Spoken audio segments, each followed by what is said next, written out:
Hello and welcome to Scottish Football Daily, and we have a special Sunday session here for this one. Steve Clarke has announced his resignation as Scotland manager, and I thought let's just tackle this as a standalone topic. We'll put out there on a wee Sunday, then when we get back to Monday morning, we're back to SPFL action all round because the Scotland managerial position, the end of the World Cup, and really how does the country go forward is a topic that kind of does encompass everything to do with the Scotland national team. So in the video today, we'll have a look at the current state of play, where the squad is at, the front runners, and the kind of zeitgeist for the managerial position. But really, what does that tell us the public is after, and what do we really need to happen to change Scottish football for the better? At any point in the video, if you do laugh, you learn, you like something or whatever, please do like and subscribe to the channel for more content like this. And of course, get into the comment section on this one. Audience participation, very much a must on this one. Thoughts and feelings on where the country's at. Steve Clarke's tenure, if you like, as well as what should the next steps be? Who should be the next man at the helm? But yeah, let's just get stuck straight into this one. Because this letter, this statement was locked and loaded and in the chamber, waiting to be released on Scotland's elimination from the World Cup, it feels like. And I feel really bad for Steve Clarke. Reading through this is a great kind of regale of the time that he's been in charge as manager, from the qualification cycles we've had, his starting position, his motivation to do the job. And I was definitely a Steve Clarke in person, to be honest with you. I very much wanted Steve Clarke to be the Scotland manager way back when, because I felt at that time, the squad, the country, the national team needed the most elite level first team coach possible to be able to basically just do what Steve Clarke did. And I think his tenure as Scotland manager from start to finish has been a resounding success. Now, we've very much felt the limitations of Steve Clarke and whatever that means, with especially the World Cup campaign we're coming out the back of, but certainly the deja vu element of the Euros. I suppose we could probably say that across both tournaments. And the way I see it is everyone has their limitations in any role in life, never mind football management. And just because we found Steve Clarke's limit or the edge of his ability, as it were, isn't a crime, isn't a sin. He did a great job, and I think he did better than anyone expected by and large. So it very much leaves with my best wishes, and I look forward to seeing what he does with the rest of his career. Firmly a Scotland legend for everything he's done for us in this new generation of football, this new era that we all live in. This is the first time that a Scotland team has had any sort of success. And we've seen the power of Scotland as a football nation really because of the success that Steve Clarke has been able to deliver, or the opportunity he's been able to deliver to the country overall. And really, from where we were at coming in with needing Steve Clarke to come in as manager, before that, we had been around the houses with all the main managers that were in that kind of revolving door of going nowhere. Just the next guy to come in and fill the job for a while and see if he can rally the troops together for a qualification tournament or two. And ideally, from this point onwards, we would build as a country, the SFA, from a position of strength and go and get a similar coach, but maybe someone that's just a bit more high level or has a bit more, let's say, success or pedigree, or a bit more recent success in modern times. Steve Clarke, of course, very recently, that we got the Scotland job off the back of the success he had with Kilmarnock, taking them into third position into European football and beating Glasgow clubs on a regular basis. And although he has a very stellar coaching record in the Premier League with some household name managers and whatever across Liverpool and Chelsea, never mind his own first team experience around that, it wasn't 2 seasons ago or anything, was it? All that stuff happened like 15 years ago at least. So someone with a bit more of a current success track record. And I think that's why David Moyes' name is just synonymous with the job right now. He's very much, for me, a overlooked or an underrated manager when it comes to European Premier League kind of standings. I think since the Man United and Sunderland sort of debacle, it's very much underrated how much of a student of the game I think David Moyes is. Although West Ham fans weren't always enamoured with him, he did win the Europa Conference League. He did qualify for Europe relentlessly with them as well. And from where I've been sitting watching David Moyes teams, yes, they still have a bit of that negative Moyesy kind of be defensive solid first. But watching the way Everton tick over at times when they've got their best players fit and available, and the same with West Ham when the same was true for them, David Moyes has definitely tried to be the old dog that learns new tricks and keeps himself evolving. I just don't see this move happening now for reason number one. The SFA won't pay him enough to get him out of Everton to make that an appealing move for the kind of economics of it all, as it were. But he is at Everton, where he made his name as manager and he is already a bit of a legend there. He's got the benefit of an Everton manager that he didn't have at West Ham, where the fans actually really like him and stuff. They've just moved into a new stadium. They're just getting their own project up and running. And David Moyes, like, I don't see him leaving the Everton job until they kick him out, quite honestly. So a Scotland manager for the future, 1,000% for me. I would love to see it at some point, depending on where the trajectory goes. And we're going to talk about that in the video a bit more detail as well. But this is not going to happen now. I just don't see it at all. And in this category, particularly of it being a Scottish manager that is operating as high a level as you can possibly find, it's quite slim pickings. I see Alex Neil's name getting kind of tossed around as well in a similar vein. And I don't mind the idea of that. If Alex Neil did get the job, I wouldn't certainly be against it. I'm not saying I would be wildly for it or anything. But the actual pool of Scottish managers that could be right for the national team job is very shallow, if there even is one, to be honest with you. And I think for where we're at right now, the main criticism everyone has was we had a team that could go to the tournaments. We had a tournament-ready team in some regards, and in some fashion as well. It's definitely the best squad we've had in my living memory of being a Scotland fan. I did see the 98 World Cup, and that squad was good and all the rest of it fine, but I think you know what I'm getting at. And the tweak that a lot of Scotland fans want to see is just the team being armed up and ready for tournament football a bit better. Can we punch, maybe not necessarily above our weight, but maybe at the weight we now find ourselves at? And then one of the names I'm seeing all over the place is Jurgen Klinsmann. Now, there's a lot of our national managers that are out there. Carlos Queiroz, Renard Harvey, whatever the guy's name is, the guy with the white shirt and the big collar. There's a few of them that are out there that always show up at the World Cups. These guys, they get paid pretty well to do these jobs. In Scotland, again, I just don't see them going to get a Carlos Queiroz or something like that, but a bona fide international specialist, as it were.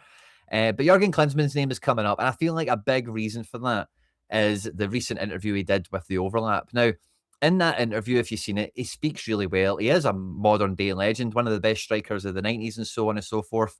And he has a decent managerial track record. We can zoom on this a little bit, see it better, where he takes a lot of credit for the German national team kind of rebirth in the modern century, as it were. A decent kind of 43 games a season at Bayern Munich here as well, with a points average. But I know from I don't want to say first-hand experience, but certainly from paying attention as I do to the American national team. For context, I know some of these have maybe only found me recently on this channel, but I am, of course, like Scottish and all the rest of it. But my dad's American, and whenever Scotland have never got to the World Cup, which has been a fair bit in recent times, America has always been my team of choice to follow and support and cheer on, that sort of thing. And I can tell you very firsthand, Klinsmann was not a popular manager. It says there his points average was really good. He didn't win the Gold Cup. Qualifying for World Cups was not always a walk in the park either. And he just refused. Like, he was just so stubborn and set on his ways. They even appointed him technical director halfway through to give him more power so that he could live this fantasy that he was talking about in The Overlap of how he got German football really together and whatever. And he might still try and take some credit for the way America are built now, perhaps. And maybe he has had a hand in some of the success they're now finding and seeing with the quality they have at their disposal. But I don't think he's going to get a good reference from anyone in America. And literally everything I just said, you can copy and paste that about South Korea. I don't obviously have any ties to South Korea myself, but I've been very much engaged with everything world football over the last 5 years. And Klinsmann was not a popular. Again, America and Korea, points per match here being very high. These guys are super dominant in their region, super dominant. America only really have Mexico to contend with. And yeah, as we've seen with the World Cup, there is some other countries in that region that have a funny player or two, or a guy plays in the Premier League once in a while or whatever, and they can certainly cause a surprise and an upset, granted. But America and Korea, you're looking at Japan and Australia. Outside of that, not really big stretch of international, maybe Iran, fine. But Klinsmann, and the funny thing I want to say about both of these is both of these countries are an example where the problem lies with this job with us, right? Because America, as you guys will probably be very aware, for a long time, MLS, American football, the actual bodies there, they have been hyper focused on growing the game, bringing through new fans, new players, everything. And everything they've been doing has been against laid out strategies and plans that they've had nationwide for the most part. Korea is the exact same. For example, in the K League over the last couple of years, they've just amended the rules, but every team had to start a match with a minimum of, I think it was one or two under 23 players that were Korean, to the extent where you would often find in the K League, teams would start a guy and sub him off after 20 minutes because it hit the rule quota. Now, that's a bit contrived and maybe a bit counterproductive, but the point is, these nations firmly had their resources in order, firmly had a clear vision and strategy. And then they interview Jurgen Klinsmann, and they believe he's going to be the man that unlocks stuff. But with Korea, we obviously seen him at Celtic Park at one point scouting for Yang and O when he was in charge of them, but very complimentary at Celtic Park, which again, why maybe some people are maybe fond of the idea of Klinsmann. Maybe they watched him play football as well for Tottenham and whatever back in the 90s. But he refused to pick K-League players for the most part. He refused to watch the K-League. He refused to live in Korea. He was very like Jurgen Klinsmann set up a Korean international camp, I think in London for one of the international windows. And at the same time, he had already been booked before he made the Korean national team plans to play like some sort of like German international legend charity match or something to that effect. Very self-centered in how he actually built the camps and made them all go to London and made all the friendlies in Europe and like never did anything in Korea. Bit of a tangent, right? But this is not a move we want, really, to be honest with you. Now, how old am I now? 38, right? Now, one of the best holidays I ever had in my life was in 2004. I went to Cyprus in 2004, right? And some of you might know where this goes already. In 2004, Greece won the Euros, and their manager they had at the helm was Otto Rehhagel. Now, we're not going to appoint this guy at 87 years of age, but that was one of the best experiences of my life was being in Cyprus as Greece won the Euros. The place went mental. I was like 16 at the time. It was one of my best memories I've got, football related also, never mind just everything. And this is I think where people want that international manager to come in now, where we have a squad, we have something that's put together, and a lot of these guys are in peak age where you want a guy that can just put the bow on it, take us into a tournament, and whatever we have at our disposal, we're going to use it to the best of our ability, and it will take us hopefully further than ever before, but it'll take us to a level where we're proud of the country, as it were. A lot of people are clamoring in this regard as well for maybe somebody. If you look at how international managers are positioned or the profile of them now across the game, particularly at the World Cup, you can look at examples like Thomas Tuchel at England, Graham Potter at England, Graham Potter at Sweden, Thomas Tuchel at England, Pochettino even at America, where you get these guys who are still very much active elite managers in and around the top 5 leagues, but they maybe walk into a country for a tournament cycle or two, maybe in some cases, to not just only pad up their CV and make them money and whatever, but it's a different experience, a different challenge. And for some managers, in some cases, maybe they need it to enhance their reputation or get their career kick-started. I'm maybe thinking a little bit about Craig Bellamy at Wales, maybe been linked up for the Burnley job. I know that all fell apart, but it's something that's at the front of my mind, certainly. International style managers now take on a few different profiles. And could we go and get either that kind of international manager, someone that's been there, done it as an international expert kind of thing? Maybe. I'm not too sure there's any hot prospects out there. I see a lot of people clamoring for Ange Postecoglou in the sense of maybe that guy that, similar to Pochettino at America, he's been in and around the top levels of European football, and it could be a challenge, gives him an opportunity to kind of sidestep in his career or a success to kind of bounce out. Ange has already done the international scene with Australia. He's very much connected to Australian football. And ever since he's been unemployed, you see him back there all the time helping out with Australian football growing and everything. And on so many levels, it's just not going to happen, to be honest with you. It's just he's done international stuff. I think he's waiting for a club to come around. He's not done with the Premier League.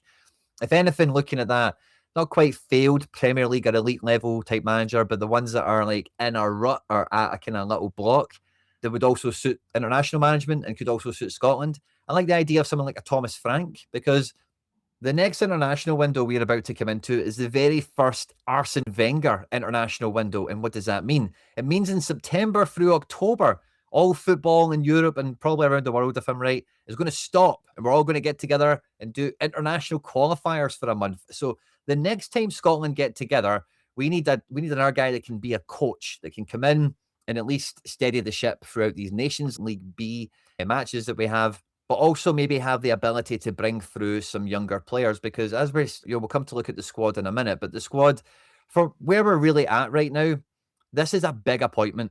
These games are right around the corner, and I don't really want the SFA to rush into an appointment. Now, if you're going to rush into one, I think you need someone that can get their hands on the job, get their hands on the tools, and get going. And I think if you're looking for that really kind of higher up the food chain appointment, Thomas Frank is a name that is maybe worth mentioning, although it's not too serious. Again, similar to Jurgen Klinsmann and David Moyes, I think of these people more as archetypes. David Moyes being like the best Scottish candidate, Jurgen Klinsmann being that international figure that would kind of gun for hire, that would kind of go anywhere and do anything. then you've got that kind of up and coming manager that's still looking to get some stripes and get some success under their belt to some extent. But really, for where Scotland are at right now, the ideal situation is we would do what you often see, like we've seen England do with Gareth Southgate, we've seen Argentina do with Scaloni, we've seen Spain do, we've seen lots of these other countries do over the years, where they take their 21s manager and give them the job, and just they are like the head coach, and they just kind of take over the reins while the nation gets himself together. Because I do think the success that Steve Clarke has brought opens the door for the SFA to reimagine the national team structure. I think Steve Clarke has brought in a lot of innovations behind the scenes in terms of organisation and professionalism and whatnot. And this should be an opportunity where the SFA maybe take a step back, take a breath, and go, right, how do we compound this success and make it grow even further beyond this? And I think if you were looking at these fixtures right around the corner, you would not be making a managerial appointment in time for this. It's going to then be the guy that you're going to take into the next World Cup and whatever. Because quite frankly, I think the best candidates for this aren't really available right now. Now, some of you might be saying, who is the Scotland under-21s manager? As a little side note here, I've seen this great thread from Gordon Hall here on Twitter, and you can pause the video and read the thread at your leisure. I'll just scroll through it on screen here. The Scott Gemmil, I've got a UEFA B licence myself, right? I've came across Scott Gemmil on 2 occasions. Me as an amateur coach trying to move my way up the ranks and whatever, every opportunity I got to either be exposed at coaching conventions or be invited to stuff, or different opportunities I would get for myself to do stuff, I always loved the opportunity to compare myself to coaches that coached in the Scottish Championship, or coaches that coached in League One, or Scott Gemmil, the under-21s manager, so on and so forth. And genuinely, I have never been so surprised, to keep it balanced, or unimpressed as I have with anyone when I seen Scott Gemmil, to be honest with you. I've seen this guy run a couple of sessions with Scottish youth players. I don't think it was the 21s necessarily, maybe 16s and 17s, which is a job he's formerly held, if you've read this thread as we've went through it as well. And this guy, if he was given the senior job, we would be lost without a paddle. The under-21s have not had any real success for any length of time, but we have got this kind of we've got this kind of industrial revolution that's happened around football. And on this channel, we're going to be covering it in a lot more detail. For a long time, I've had a video half on the drawing board and the notepad. And with a lot of the recent events we've had, so many other things have crystallized and formed. I'm looking forward to making. It'll be a documentary style piece of content here on the channel around how to fix Scottish football, or what the problems are and what we can do about it. And at the moment, I think Scotland need to not only appoint a new manager, but also really reimagine the structure. And with at the very least it being a change at under 21s level. Now, a name that is also in the ether, in the zeitgeist around all this, is John McGlynn. And, you know, for where we sit today, if someone was to be appointed tomorrow, John McGlynn would be one of my top candidates. And the reason for that is, like what we've seen with Steve Clarke, he managed to scale what he did with Kilmarnock and what we've seen through him in his career previous to that into the Scotland job, where, again, if you just think about that Kilmarnock success story he had, it's the same thing that he did with Scotland. Brought us back into tournaments, punched above our weight. We got some big results here and there when possible. Wasn't always great to watch, but built a good kind of ethic and idea around it.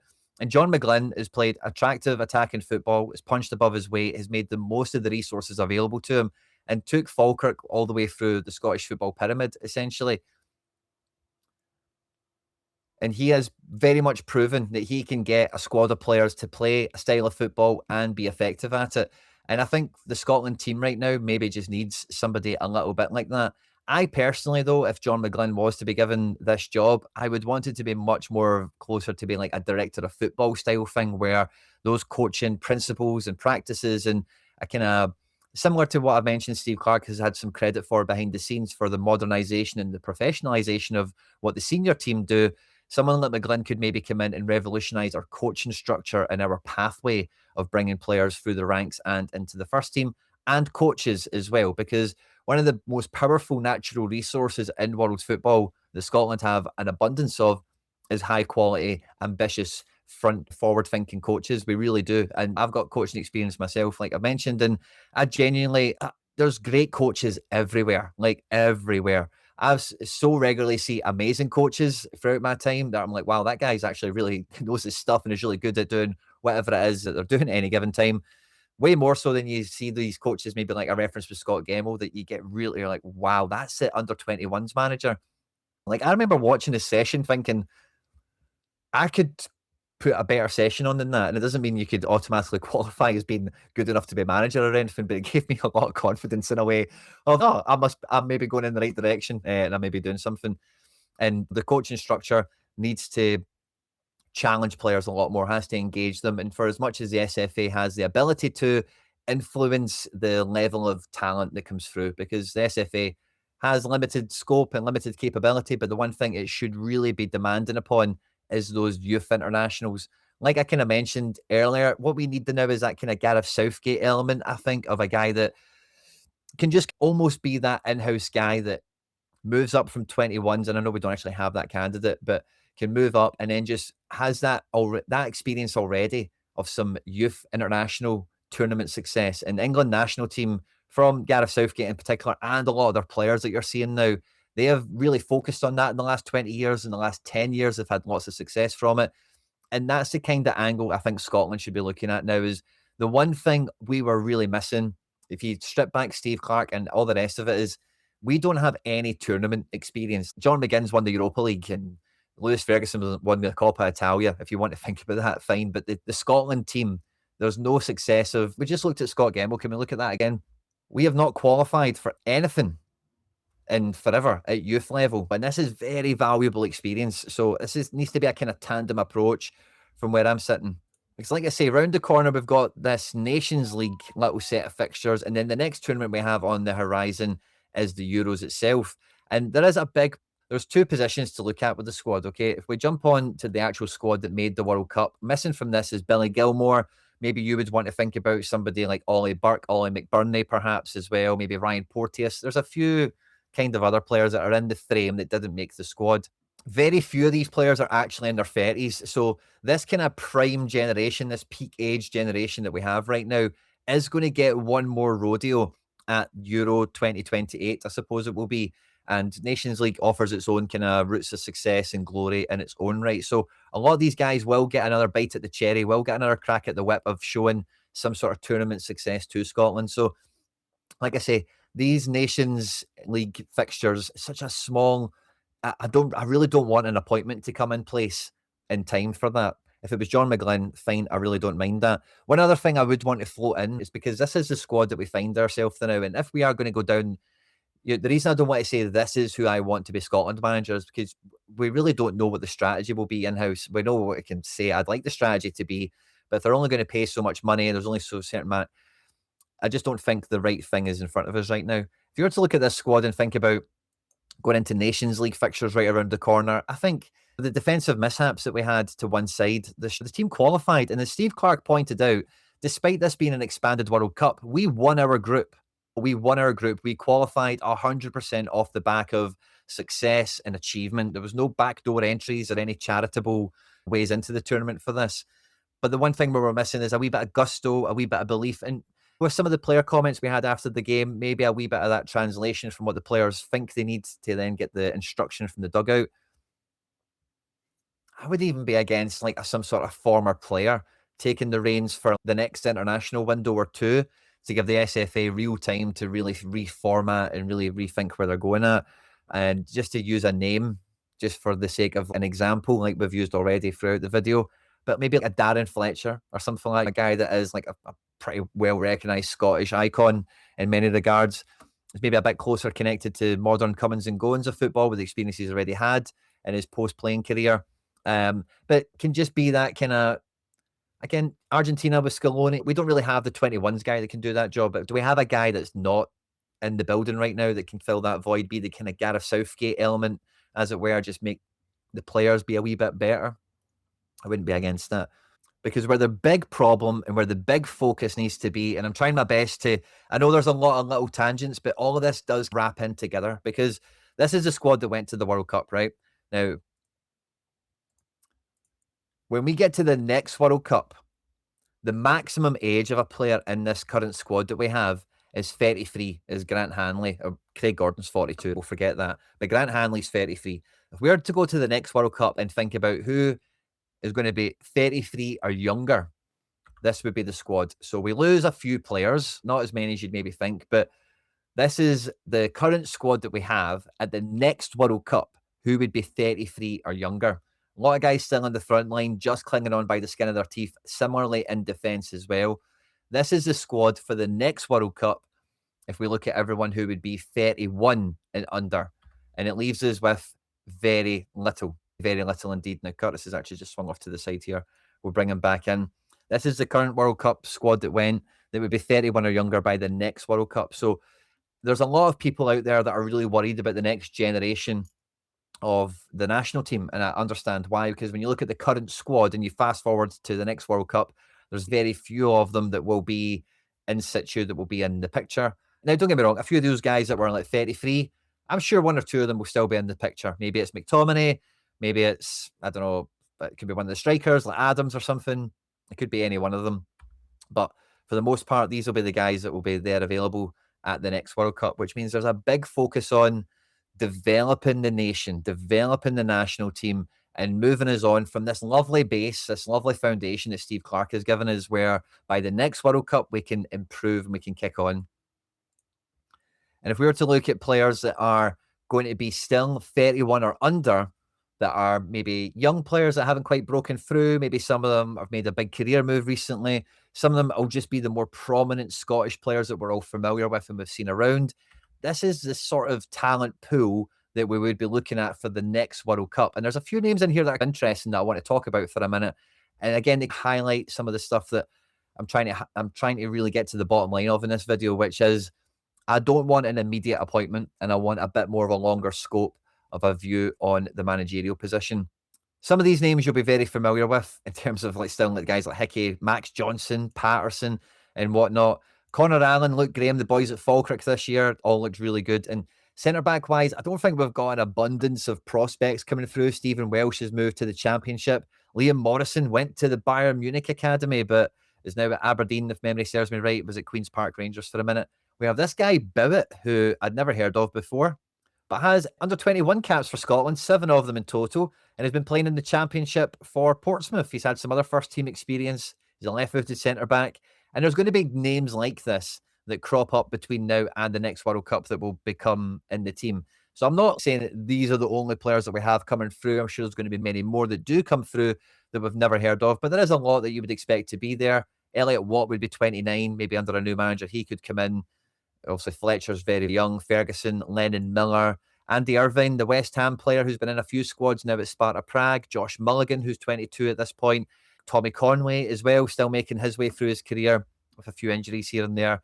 And striker, you've got guys like James Wilson, Kieran Bowie, Barney Stewart perhaps as well. And on the wings in this World Cup, I felt like we only had Gannon Doak and Finlay Curtis, but there's actually two guys, Emilio Lawrence, who is at Man City under 21s and has actually had a little bit of a, I don't want to say a breakthrough season necessarily, but been on loan to Luton this year, played 17 games in League One, and is one of these guys that's in these high achieving Man City youth teams where he could probably kick on and have a little bit of a career, kind of similarly to Abadire Mabudi. Now, this guy was in the Rangers Academy, went to Man City, is now playing first team football in Turkey. Is currently rated at €1.5 million.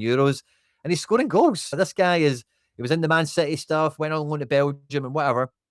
But this guy's actually got a full-on career up and going right now. Not anywhere near the national team picture as we find it, but has had those youth internationals. He's very much in the picture. The SFA are aware of him. Maybe need to watch out Nigeria. Don't come sniffing. Maybe need to get him nationalised. But we do have, and when you scratch around, there's some other names. I'm not too sure how many of them are actually fitted onto the board here, but there's a lot of guys that are in and around these big academies. Like Liam Morrison, I mentioned, went to Bayern Munich. You always hear stories like that, don't you? Oh, so-and-so's left Aberdeen for a big club, or Hearts or Celtic or Rangers, that kind of thing. But they don't ever seem to materialise or turn up too much. But football's got a funny way of working things out. Talent always shows itself at some point. But there is going to be a big generational shift by the next World Cup. The next Euros, if we go back to the guys that will be 33 or older, by the next, or even just this actual squad, the majority of this squad, you can add Billy Gilmore back into the picture, maybe one or two others, will go to the Euros. It just needs a little bit of a difference, needs a little bit of an upgrade to it. And I guess that's the point I'm trying to get to here, where even though I'm not really massively in favour for the SFA to rush into an appointment, I would think the best strategy would be to hire a guy that can make us competitive for the Euros.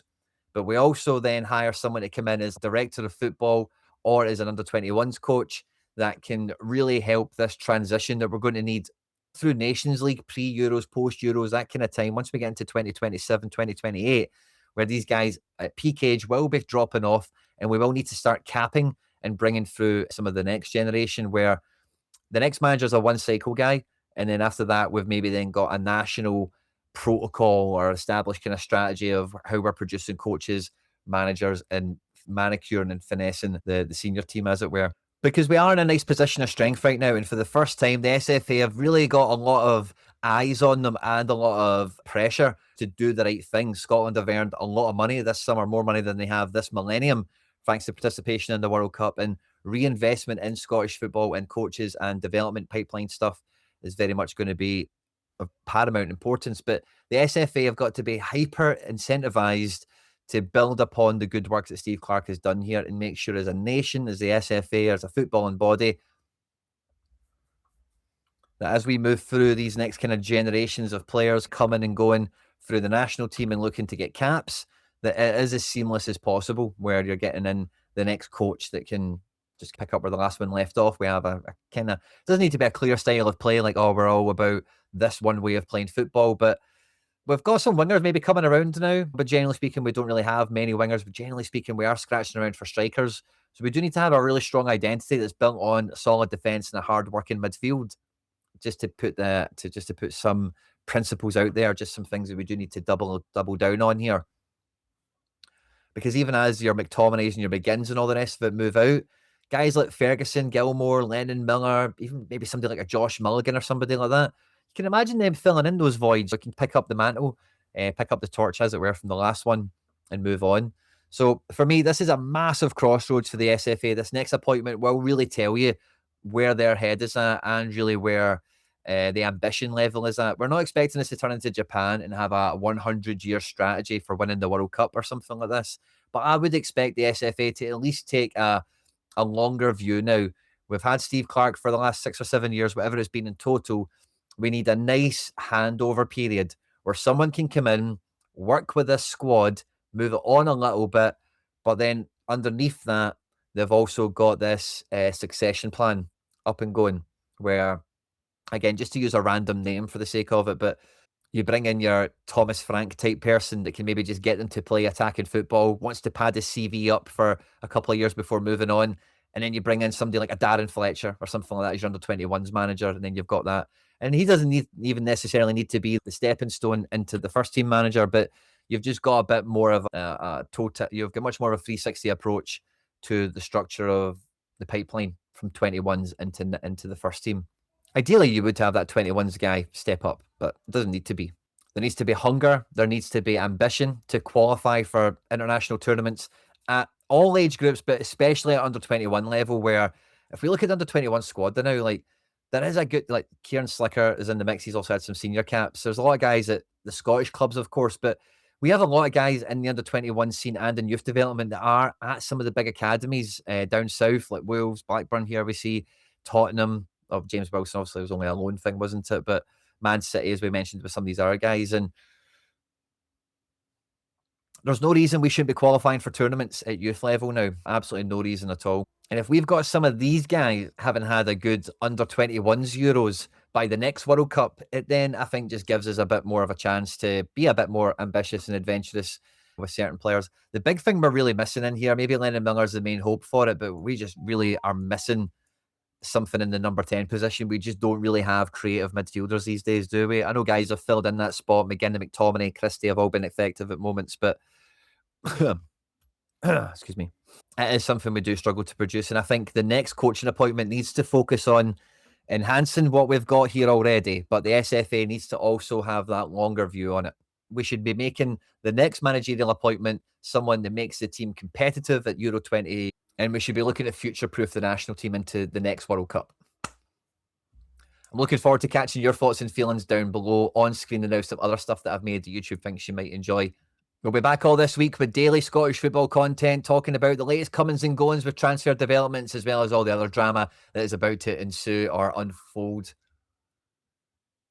or engulf us all as the summer transfer window goes up the gears, with the World Cup eliminations starting to rack up, and that horizon of the new season is coming ever closer by every passing day and week. Stay out of trouble, and I'll catch you on the next one.